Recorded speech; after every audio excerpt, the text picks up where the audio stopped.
കഴിഞ്ഞ അനേകം ദശകങ്ങളായി അമേരിക്കയിൽ മരണകാരണം പ്രധാനമായി 4ആണ്. ഒന്നാമത്തേത് ഹാർട്ട് അറ്റാക്ക്, രണ്ടാമത്തേത് ക്യാൻസർ, മൂന്നാമത്തേത് സ്ട്രോക്ക്, നാലാമത്തേത് റോഡ് ആക്സിഡൻറ്റ്. ഈ ക്രമത്തിലായിരുന്നു വളരെ നാളായി. എന്നാൽ കഴിഞ്ഞ 10 വർഷങ്ങൾക്കിടയിൽ 4ാമത്തെ പ്രധാന കാരണം പ്രിസ്ക്രിപ്ഷൻ ഡ്രഗ് അബ്യൂസ്, ഡോക്ടർമാർ കുറിച്ചു കൊടുക്കുന്ന മരുന്നിൻ്റെ ദുരുപയോഗമായി മാറിയിരിക്കുന്നു. റോഡ് ആക്സിഡൻറ്റിൽ മരിക്കുന്നതിനേക്കാൾ കൂടുതൽ ആളുകൾ ഇന്ന് അമേരിക്കയിൽ പ്രിസ്ക്രിപ്ഷൻ ഡ്രഗ് ആവശ്യമില്ലാതെ ഉപയോഗിക്കുന്നത് മൂലം മരിക്കുന്നു. ഇവിടെ 14 മിനിറ്റിൽ ഒരാൾ പ്രിസ്ക്രിപ്ഷൻ ഡ്രഗ് അബ്യൂസ് മൂലം മരിക്കുന്നുവെന്നാണ് കണക്കാണ്. പണ്ട് റോക്ക് ആൻഡ് റോളിൻ്റെ രാജാവായിരുന്ന എൽവിസ് പ്രസ്ലിയും സൗന്ദര്യധാമമായിരുന്ന മർലിൻ മൺറോയും മരിച്ചത് അവർക്ക് ഡോക്ടർമാർ നൽകിയ പ്രിസ്ക്രിപ്ഷൻ മെഡിസിൻ കൂടുതൽ ഉപയോഗിച്ചത് മൂലമാണ്. അടുത്ത കാലത്ത് മൈക്കിൾ ജാക്സണും വിറ്റ്നി ഹ്യൂസ്റ്റണും മരിച്ചതും പ്രിസ്ക്രിപ്ഷൻ ഡ്രഗ് ഓവർ യൂസായി ഉപയോഗിച്ചത് മൂലമാണ്.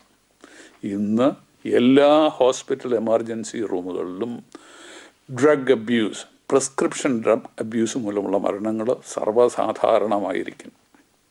അമേരിക്കയിൽ സംഭവിക്കുന്നതെല്ലാം താമസിയാതെ കേരളത്തിലും സാധാരണ പതിവാകാറുള്ളതിനാൽ കേരളീയർ പ്രത്യേകിച്ച് ശ്രദ്ധിക്കേണ്ട ഒരു പൊതുജനാരോഗ്യ വിഷയമാണിത്. കള്ളും കറപ്പും കഞ്ചാവും ചാരായവും ബ്രൗൺ ഷുഗറും മാത്രമല്ല, നിങ്ങളുടെ ഡോക്ടറെ കുറിച്ച് തരുന്ന മരുന്നുകളും അപകട സാധ്യതകൾ ഏറെയാണെന്നുള്ളത് നമ്മുടെ ആളുകളെ ബോധവൽക്കരിക്കേണ്ടിയിരിക്കുന്നു. പ്രധാനമായി ദുരുപയോഗപ്പെടുത്തുന്ന മരുന്നുകൾ 4 ഇനത്തിൽപ്പെടുന്നവയാണ്. ഒന്ന് പെയിൻ പിൽസ്, വേദന സംഹാരികളായ ഓപ്പിയം ഗ്രൂപ്പിൽപ്പെട്ട മോർഫീൻ, പെത്തിഡീൻ തുടങ്ങിയവ.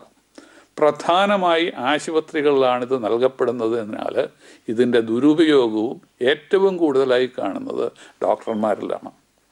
അതിപ്രഗത്ഭരായിരുന്ന പല ഡോക്ടർമാരും മരുന്നിനടിമപ്പെട്ട് ജീവിതം ഹോമിച്ച കഥ പല ഉദാഹരണങ്ങളും കേരളത്തിലുണ്ട്.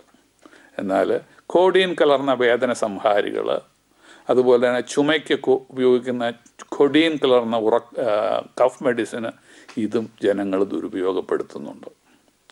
രണ്ടാമത്തെ ഗണത്തിൽപ്പെടുന്നത് ട്രാങ്കുലൈസേഴ്സ്, ഉറക്ക ഗുളികകളും വാലിയം, ലിബ്രിയം, ആറ്റിവാൻ, സാനാക്സ് തുടങ്ങിയവയും ദുരുപയോഗം ചെയ്യുന്നവരുടെ സംഖ്യ ക്രമാതീതമായി ഇന്ന് വർദ്ധിച്ചുകൊണ്ടിരിക്കുകയാണെന്ന് എൻ്റെ സ്നേഹിതന്മാരായ കേരളത്തിലെ ഡോക്ടർമാർ പറയുന്നു. അതുപോലെ തന്നെ സ്റ്റിമുലൻ മരുന്നുകൾ, റെറ്റാലിൻ പോലെയുള്ള മരുന്നുകൾ, അതുപോലെ വണ്ണം കുറയ്ക്കുവാൻ ഉപയോഗിക്കുന്ന മരുന്നുകൾ, പക്ഷേ അവ ഹൈ ആക്കുന്നതിനാൽ ദുരുപയോഗം ചെയ്യുന്നത് വർദ്ധിച്ചു വരുന്നു. ഉറങ്ങുവാൻ വേണ്ടിയും ഉണർന്നിരിക്കാൻ വേണ്ടിയും വിശപ്പുണ്ടാകുവാൻ വേണ്ടിയും വിശപ്പ് കുറയ്ക്കുവാൻ വേണ്ടിയും എഴുന്നേറ്റ് നടക്കാൻ വേണ്ടിയും കിടക്കാൻ വേണ്ടിയും എല്ലാം മരുന്ന് കഴിക്കുന്ന ഒരു സംസ്കാരം നമ്മുടെ നാട്ടിലും വളരെ വേഗം വളർന്നു വരുന്നു.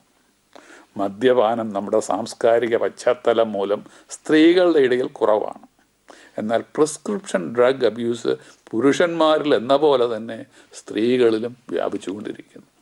ഡോക്ടർമാരുടെ പ്രിസ്ക്രിപ്ഷൻ ഇല്ലാതെ ലാഭം മാത്രം നോക്കി മരുന്ന് നൽകുന്ന മരുന്ന് കടകളും നമ്മുടെ നാട്ടിൽ ധാരാളമായുണ്ട്. രോഗിക്ക് വേണോ വേണ്ടയോ എന്ന് നോക്കാതെ രോഗി ആവശ്യപ്പെടുന്നതനുസരിച്ച് മരുന്ന് എഴുതി കൊടുക്കുന്ന ഡോക്ടർമാരും നിർഭാഗ്യവശാൽ ധാരാളമുണ്ട്. അല്ലെങ്കിൽ പല ഡോക്ടർമാരെ ഷോപ്പ് ചെയ്ത് തങ്ങളുടെ ആവശ്യമുള്ള വേണ്ട മരുന്നുകളെല്ലാം സംഭരിച്ച് അത് ദുരുപയോഗം ചെയ്യുന്നവരുമുണ്ട്. ഈ അടുത്ത കാലത്ത് അമിതമായ വേദന സംഹാരികൾ എഴുതി കൊടുത്തത് മൂലം 2 രോഗികൾ മരിക്കാനിടയായതിന് ചിക്കാഗോയിലെ ഒരു ഡോക്ടറെ 10 വർഷത്തേക്ക് ജയിലിലേക്ക് കോടതി അയക്കുകയുണ്ടായി ഇവിടെ. എന്നാൽ കൺട്രോൾ സബ്സ്റ്റൻസിൻ്റെ നിയന്ത്രണം കേരളത്തിലും ഇന്ത്യയിലും വേണ്ട വിധത്തിൽ ഇല്ലാത്തതിനാൽ അത് എഴുതുന്ന ഡോക്ടറെ കണ്ടുപിടിക്കാനോ അത് കൊടുത്ത മരുന്ന് കടയെ കണ്ടുപിടിക്കാനോ അത്ര എളുപ്പമല്ല. പൊതുജനങ്ങൾ വളരെ പരിമിതമായി മാത്രമുള്ളവരോ അവരുടെ കൊളസ്ട്രോൾ അല്പം കൂടിയിരുന്നാലും വരുന്ന 4-5 വർഷങ്ങൾക്കിടയിൽ അവർക്ക് ഹാർട്ട് അറ്റാക്ക് ഉണ്ടാകുവാനുള്ള സാധ്യത വളരെ വളരെ കുറവാണ്. ഇങ്ങനെയുള്ളവരിൽ കൊളസ്ട്രോൾ കുറയ്ക്കുവാൻ വേണ്ടി സ്റ്റാറ്റിൻ മരുന്നുകൾ ഉപയോഗിക്കേണ്ട ആവശ്യമില്ല എന്നാണ് ഈ പഠന സംഘം ഉപദേശിക്കുന്നത്. എന്നാൽ ഈ പുതിയ റിസർച്ച് റിപ്പോർട്ടാകണം നമ്മുടെ ന്യൂയോർക്കിലെ രോഗിയെ ചികിത്സിക്കുന്ന ഡോക്ടർ ലിപ്പിറ്റോർ നിർത്തുവാൻ ഉപദേശിക്കുവാനുള്ള കാരണം. ഈ ഉപദേശം ന്യായീകരിക്കാനായിട്ട് ശാസ്ത്രീയമായ തെളിവുണ്ടെന്ന കാര്യം ഞാൻ നിഷേധിക്കുന്നില്ല. എങ്കിലും ചില സംശയങ്ങൾ ഇതിൽ അവശേഷിക്കുന്നു. ഒന്ന്, നാം ചികിത്സിക്കുന്നത് എക്സ്റേ ഫിലിമിനെയോ CT സ്കാനിനെയോ MRI റിപ്പോർട്ടിനെയോ അല്ല, രോഗികളെയാണ്.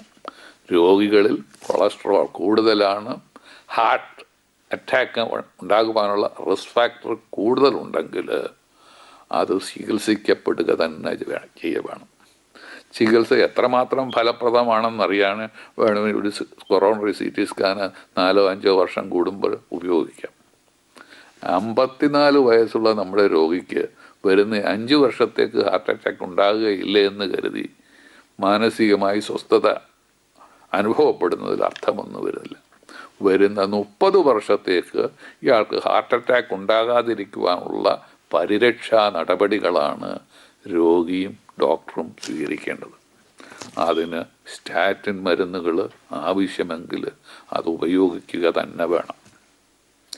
മറ്റൊന്ന്, രക്തധമനികളിൽ കാൽസ്യം ബിൽഡപ്പ് ഇല്ലാത്തവരിലും ഹാർട്ട് അറ്റാക്ക് ഉണ്ടായേക്കാം. ഈ ഹാർട്ട് അറ്റാക്ക് ചിലപ്പോൾ കുറച്ചുകൂടി അപകടകരവുമായിരിക്കാം. കാരണം ആർട്ടീരിയോസ്ക്ലീറോസിസ് മൂലം കാൽസ്യം ബിൽഡപ്പ് ഉണ്ടാകുന്നവരിൽ ഉണ്ടാകുന്ന ബ്ലഡ് ക്ലോട്ട്സ് രക്തധമനികളോട് കുറച്ചുകൂടി പറ്റിപ്പിടിച്ചിരിക്കും, ഫാമിലി അറ്റാച്ച്ഡ് ആയിരിക്കാനാണ് സാധ്യത. എന്നാൽ കാൽസ്യം ബിൽഡപ്പ് കുറഞ്ഞവരിൽ ഉണ്ടാകുന്ന ബ്ലഡ് ക്ലോട്ട്സ് അവിടെ നിന്ന് വേഗം ഇളകി മറ്റ് സ്ഥാനങ്ങളിലെത്തി അപകടം ഉണ്ടാക്കുവാൻ കൂടുതൽ സാധ്യതയുമുണ്ട്. 25 വർഷങ്ങൾക്ക് മുമ്പ് ചിക്കാഗോയിലെ ഒരു യൂണിവേഴ്സിറ്റി ഹോസ്പിറ്റലിൽ അന്ന് CT സ്കാനിൻ്റെ പ്രാരംഭ ഗവേഷണ പഠനം നടത്തിയിരുന്ന കാർഡിയോളജിസ്റ്റ് എൻ്റെ ഒരു സ്നേഹിതനായിരുന്നു.